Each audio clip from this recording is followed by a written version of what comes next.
Hello. Hello, it's Michael here from Running the Distance. Hi, Michael. I'm Hello, trying to Kelly. How see you if doing? I You all can. right? Yeah, I'm good, thanks. But you look great to look at anyway, so. Oh, that's good. That's good. Pity I can't see you. Absolutely fantastic to get you on Skype. I mean, thanks so much, Kelly, Dame Kelly, for agreeing to speak to us. So, yeah, we're a Facebook group set up under 12 months ago. Got about 4,500 members.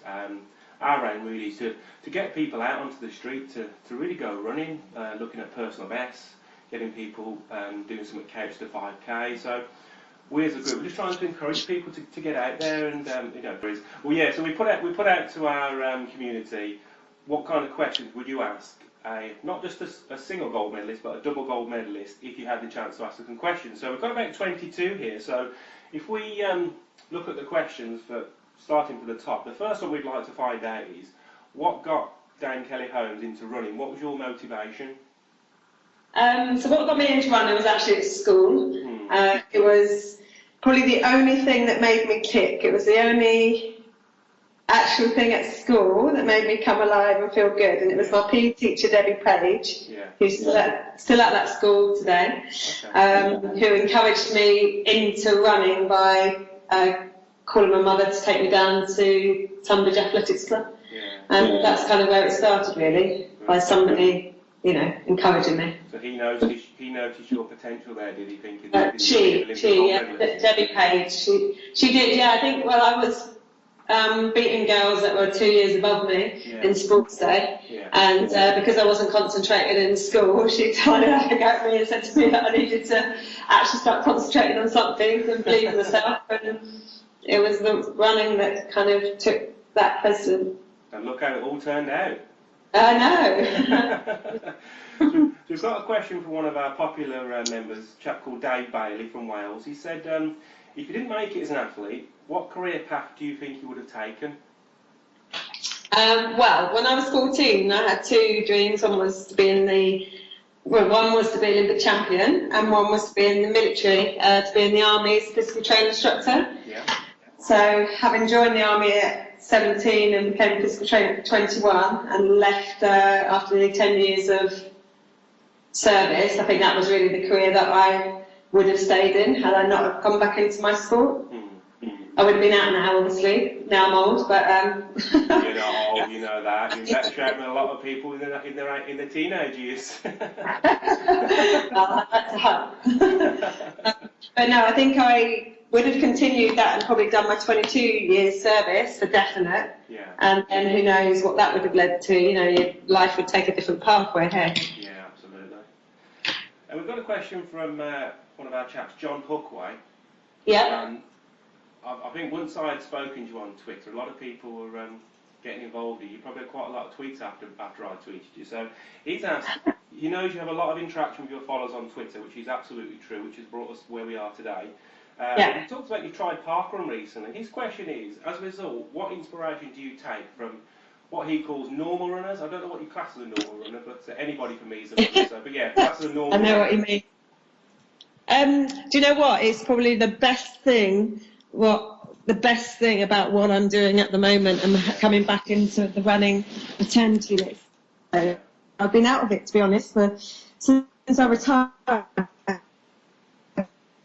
I didn't really, running's just been part of fitness, and if I felt like going for a 40-minute run, I'd go. If not, I'd just be in the gym or doing HIIT training. And I kind of only did a bit more running a couple of years ago when I was doing duathlon, and that was just really run by run, but I wasn't really training for it, to be honest.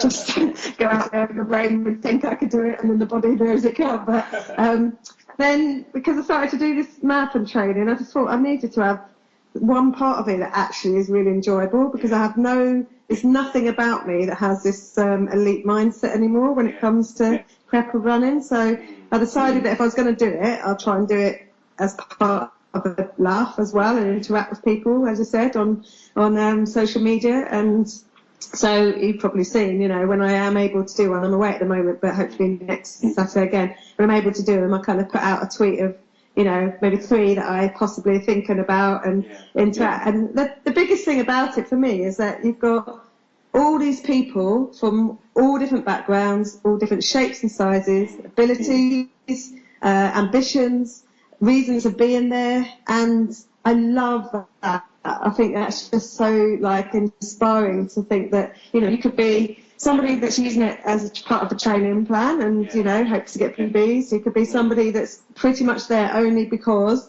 they've either had a health reason that's made them think, right, geez, I've got to do something, or been told they've got to. They're there to lose weight, they're there to socialise, be with their friends, be with their family, and that has just been so much fun. So I'm really looking forward to going to the next one. I don't know where I'm going to go yet, but next one. And do it again, you know, it's just been so much fun. Quick Yeah, question. no, it has been really good fun. Brilliant.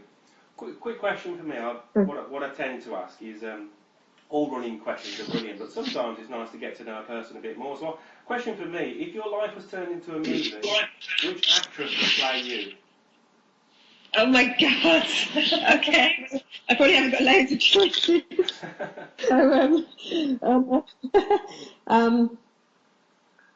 Well, in terms of... of... go wrong with Halle Berry myself. Well, yeah, I mean, I'll take that. I'll take that as the wish list. But it'd probably be more like, I don't know, who's the one that, is it Angela Bassett that played Tina Turner? Because she's got a real muscular physique. Yes. And if it, you know, betrayed some of the running side of me, then probably her. And then maybe I could morph into Halle Berry as I finish the sporty side of it. Go into a bit of X-Men, Storm, bit of white hair going on, you'd be brilliant. That's it. We've got another question here from Sarah Wood, again running related. Sarah's asked, have you ever suffered bouts of fatigue? If so, how did you get over them?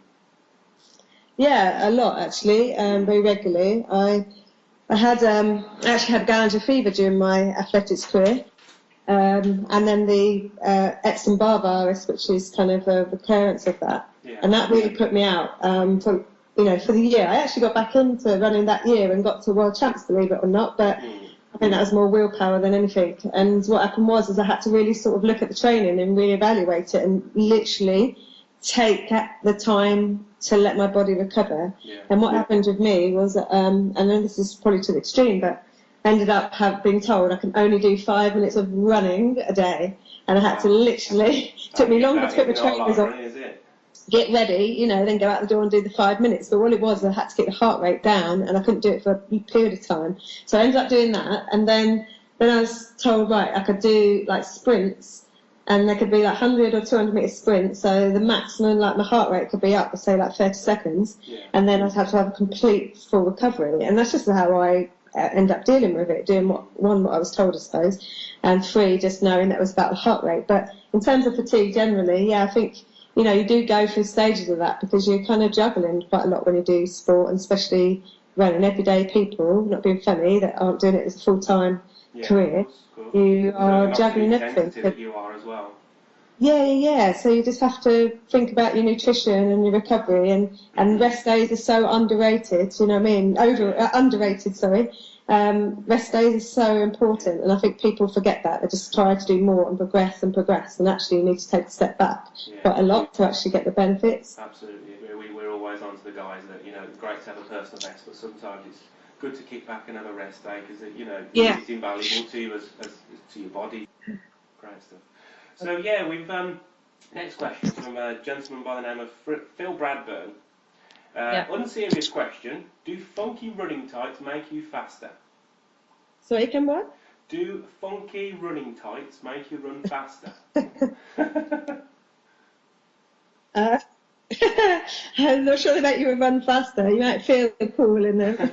You might feel like... No, but I think there's something about it. People like to have... I have to say I do wear funky ones in the gym quite a lot. Just that, I don't know why. I have no reason why, but do they make you run faster? That's what you feel. And a serious question is, have you ever DNF, so not finished a race? If so, how did you get over it?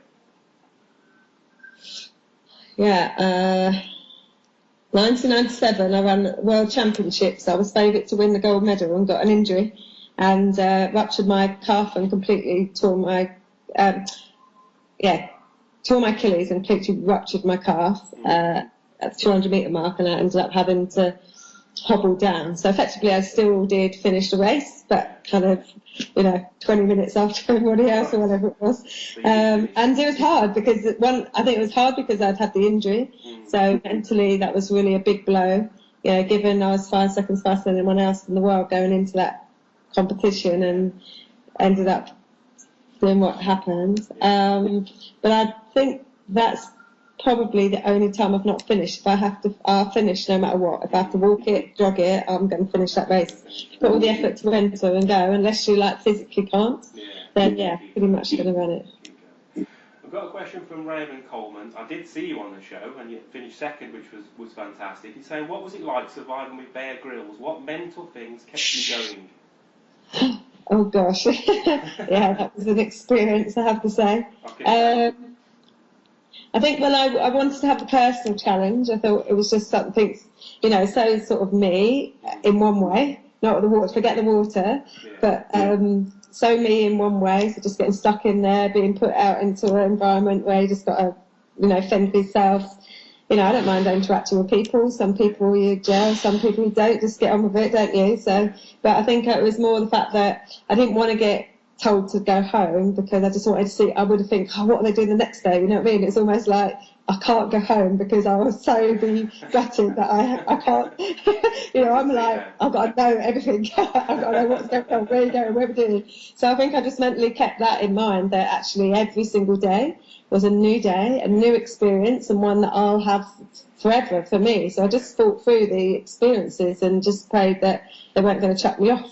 It's so hard when it's subjective rather than you going and proving you can do something. And I'm not used to putting that situation, because as a runner, you get a good time or you don't, or you win or you lose. It's very, it's there, black and white, isn't it? Yeah. So, but I really enjoyed it, I have to say. Question from Georgina Harrison in the group. What is the motivational tool that you find the most powerful? Cup one, this one is. Oh, yeah. Definitely set yourself your challenge or your goal. I mean, it has to be the motivating factor, because at least you know why you're doing it. You've got a reason to do it, and you've then got to realise that to get there you have to set yourself, the strategy or the, training or whatever it is. So I think that's your motivation for doing something. And for me also, my motivation, say like for the marathon, is because I'm doing it for charity. That's a massive motivation. So it's what you're doing it for, really, the end goal that we're looking at, isn't it? Yeah, it's always like the end goal. It's like, well, what are you doing it for? Why have you decided to do it in the first place? And then that has to, until you've done it, you haven't achieved it, have you? Absolutely. I think. Question from a good friend of mine, Vince Burke. He says, any tips for getting over pre-race nerves? I think on that instance, so many people go through that, and I have to. The answer is that everybody has it. Doesn't matter what level. Yeah. So even as an Olympic champion, I have the nerves all the time. But I think, again, what you have to do with that is you train to compete. You don't train just to track. If you're actually a runner or entering competitions, all the training is for that reason. So when you get to the race day, you don't want to let yourself down by then kind of thinking, oh God, I can't, whatever. Because most people are only nervous because they're thinking about the outcome before they've even stepped foot or started it. And actually, you're not going to enjoy it. It adds to the whole thing, doesn't it? Exactly. I think you can only take it to the here and now, so you have to think of one step. So whereas most people, wake up in the morning and they're just worried straight away about the race. All you've got to think about when you wake up in the morning is, are you hydrated enough? Have you thought about how you're getting to there? Have you got your kit ready? Are you thinking about your food? And I used to just think, forget that actually that race is happening. I know, so consciously it's there, subconsciously it's always there. But you kind of have a process where, okay, within this hour, that's all I've got to think about. And unless I do that, the next hour doesn't work. And I just used to take it. Then, is it, do you think? Yeah. Break it right down, just break it down. Focus on what you can control. Know why you're at that event, and then just visualise, from a positive side, visualise what you're going to do. Yeah, brilliant. Here's a good question for you from Graham John Winspear. He says, if you were still competing, would you have better moves than Mo Farah? Oh yeah, I know. Damn it! I wish I'd done like flip flap or something at the end of my 1500. All I know for is my eyes popping out my head after the 800 Don't forget meters. the six-pack as well. Right with Don't forget the six-pack. But yeah, I would definitely have to be thinking of something now. Set the bar. Just copy and call it the home bot. Be fine.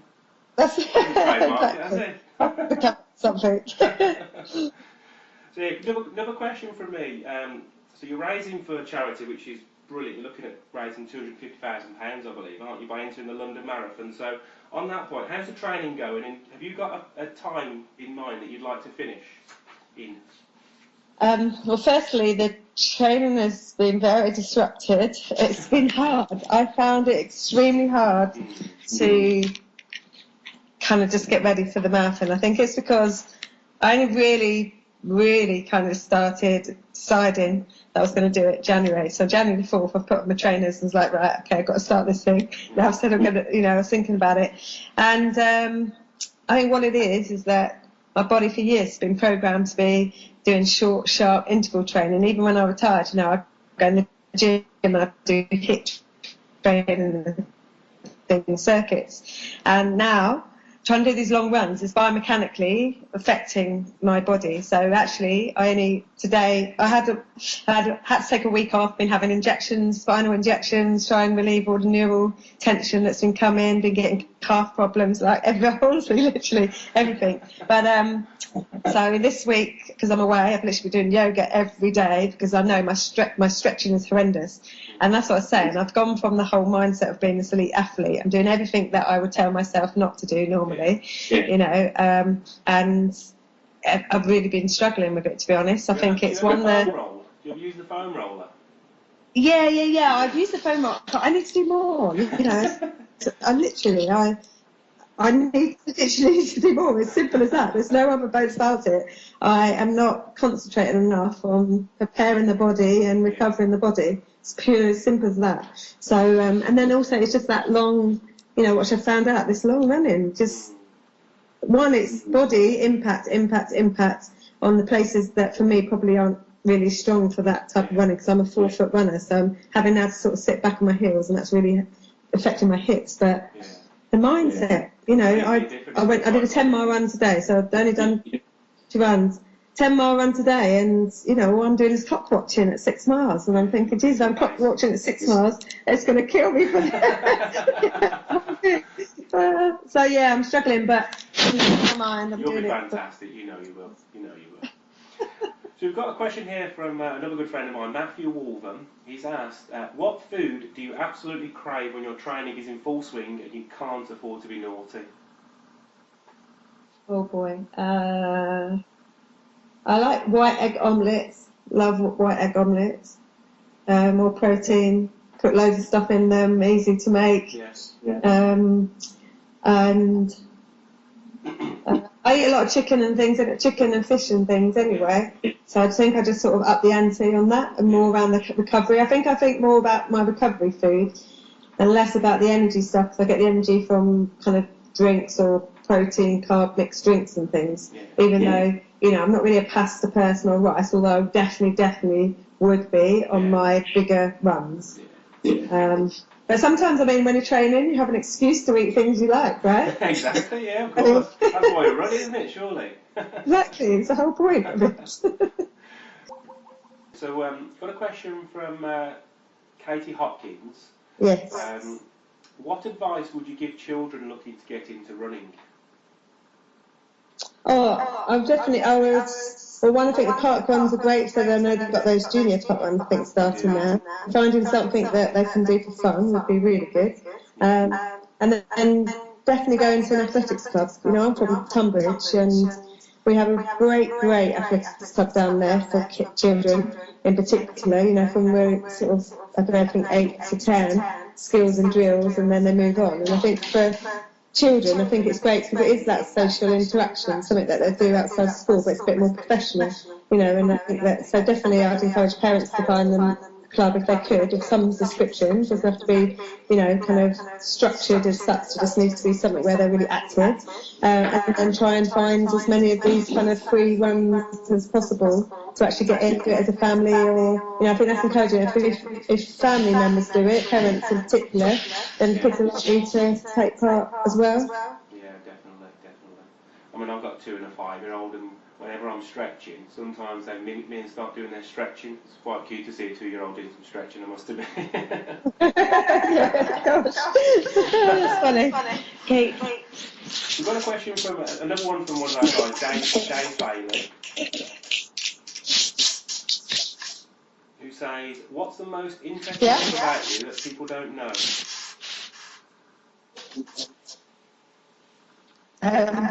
I own 6 alpacas. You can do what, sorry? Did you say what people don't know about me? Yeah. I own 6 alpacas. You own 6 alpacas? Oh, all right, okay. Randomly. Very I own 6 alpacas, yes. That's blown me away, that has. Lots of work. They munch the grass and trim the hedge, and I'm quite happy with that. There you go, saves on the electric, doesn't it? So a question from one of our guys, Della Pikett. What have been your most proudest and embarrassing moments? If you'd like to share them, of course.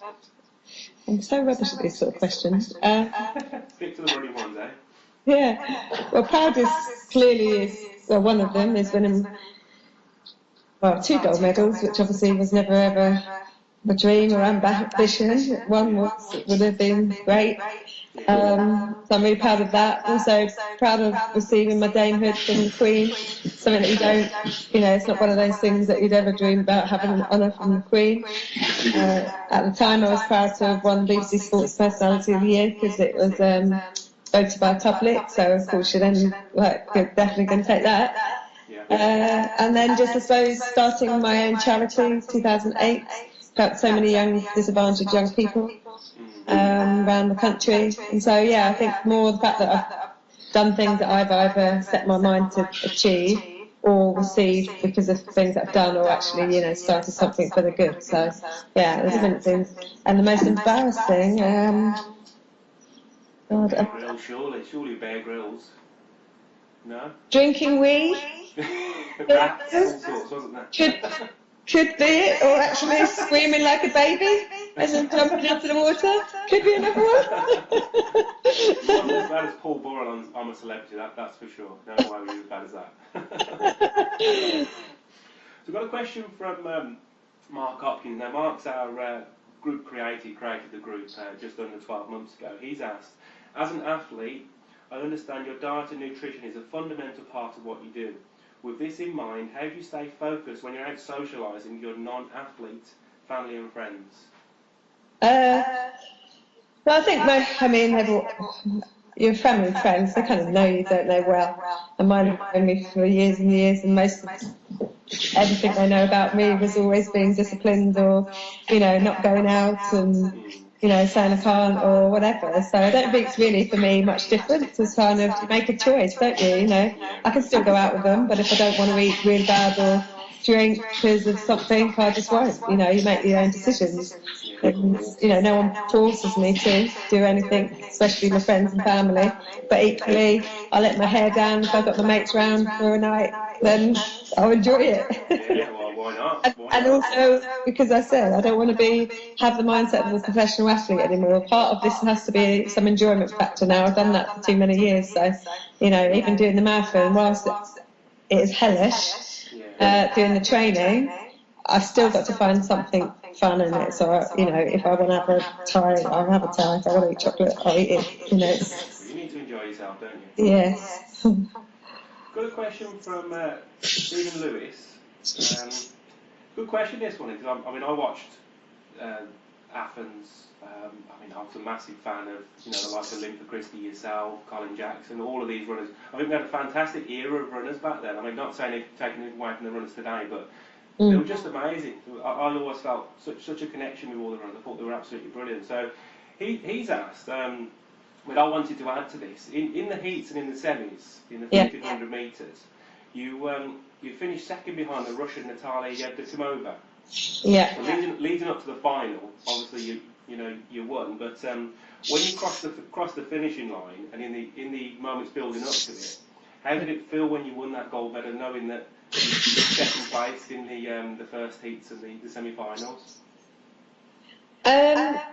Well, I mean, you're not there to win the heats and the finals, you're only there to qualify, and actually it's the one that can reserve as much energy but qualify comfortably is probably going to do the best. So I never really intend to win the heats and semi-finals, because I just, you kind of just, if you end up winning it, you're winning it, but that's just because you've made a decision or you've kind of been comfortable to do it, whatever it is. Yeah, so heats and finals are literally only about qualifying, and actually heats should be your most easiest run. It should be like you're going out for a training run, to be honest with you. So if you want to get to the final medal, you shouldn't be too stressed on a heat, especially when it's like first however many to finish. And then a semi-final, psychologically that's harder because there isn't a second chance, so you have to do the qualifying. So if it was, in the 800, 1500 is always a bit more anyway, because it's like at least 4 or 5 or whatever, whereas the 800 sometimes it's first 2. So you've got to be in the right place at the right time. So I just literally watch everyone around me. I'm watching the big screen.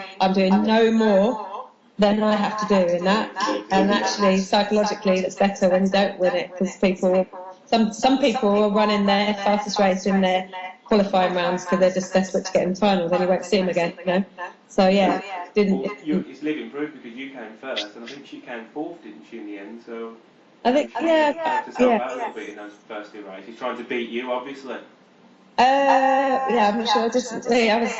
It's kind of weird. The way I ran the 8 and the 1500 in Athens was really strategy. I was trying to run as even as possible around the splits to conserve as much energy. And at the end of the day, it's the one that slows down the least on the race, not the quickest one. So unless it's like such a slow race anyway. But I think tactically I don't really look at who everyone else is. It's just I know I've got. You get told that's your qualifying positions. You've got to be in that thing to do it, and that's it. I don't wait to fuss, lose or something like that. It's just kind of secure your place and then get on with the next one. Brilliant. And one of the questions that we've got here, we do have meet-ups within the group. That can be after a big event, could be a half marathon or a marathon. A lot of the guys that run the distance get together and have a chat, have a drink. We do some smaller events locally as well here. I'm based in Birmingham. I've been on a couple with the guys. So if we arrange something, would you like to come to a running the distance meet-up? Big question from one of our guys, Ellie Michael. What is that? One of those after you've done that? Well, you never know. Why don't we all arrange one after a part one or something? Yeah, sounds good to me. I'll get in touch with Andrew and we'll talk more about that one. If that's okay. Yeah. Okay. The last question from all of us here at Running the Distance: do you have any tips for the rest of our runners in regards to running? So any tips for the rest of our members? Anything we should look at? Anything we should do? Firstly, enjoy what you do, and train to get the results. But one thing I've noticed on some of the park runs, and I've actually said it in the runs to people, is they're really tense around the shoulders, and you can see them really fighting with their elbows up around the ears. And all that's we're doing really is restricting the breathing, and also you're using energy and not kind of being effective, because the arms are there to help you when your legs are going. And people underestimate how important arms are when they're running. So when you're getting tired, driving the arms actually helps propel you forward. And I remember on Tunbridge Park Run, which I didn't tell anyone I was going to, I just turned up with woolly hat, just went, and I passed a girl, and it's only a young girl, but she was really kind of, fighting. I used to do it all my career, that's why I know about it, until right towards the end. And I said to her, relax your shoulders as I'm going past. And anyway, she tweeted me after and said she got a minute PB for doing it. So, and I just happened to notice those sort of things, because you can't, I can't look at people and look at their running style and change and say this, because you can't really do that. But there's certain things that you can see people fighting, hard need to fight. So relax your arms on the downhill and let the downhill take you, because that's your recovery period really. Shouldn't be drive your arms uphill, relax shoulders most of the way. That's one of my tips. The But did that girl on the park run notice it was you? Did she do a double take, or did she realise it was you straight away? She realised as I was going past her, because the race had gone and I just jumped in the middle. Even in the others, I start the race off and then let them go, and then just like running through people and chatting. I just happened to see her head, caught up with her, told her that, then ran on, and she obviously realised it was me as I was talking to her. And then that's why I think I got the tweet after. So it's quite nice to think that you kind of, not for any reason other than to identify something that might then help someone. It's nice. Absolutely. It's not every day you go on a park run running 5 kilometres and then the Olympic gold medalist runs past and says, just relax your shoulders, will you? I know, but it obviously works, so hey. Well, that's it for me, question-wise. I mean, once again, thank you so much, Dame Kelly Holmes, for joining us and speaking to us today. It's been absolutely fantastic. Welcome. Thank you very much.